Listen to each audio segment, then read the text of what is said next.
Hey guys, Sabrina from Campbell's Freedom Farm. Now, this is another helpful hint.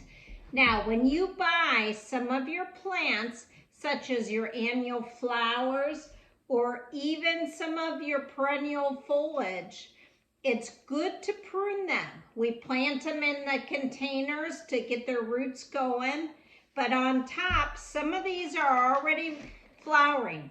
Now, if you go back to the video where I did Joseph's coat, this was really everywhere and I pruned it and now it's really bushy. It's going to look great in my plants containers. Now, all you have to do is just come up here and just prune these. And what will happen is, and it is so sad, I know, but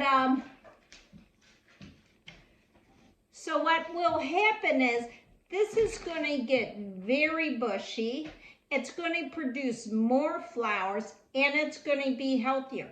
Remember, in greenhouses, these were promoted to bloom early, just so that it looks really good on the shelf. But you have all season, and you want something that looks remarkable and is stronger and healthier.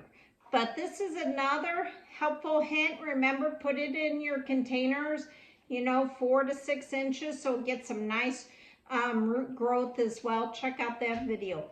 This is Sabrina from Campbell's Freedom Farm. Have a great day, and please subscribe, like, share.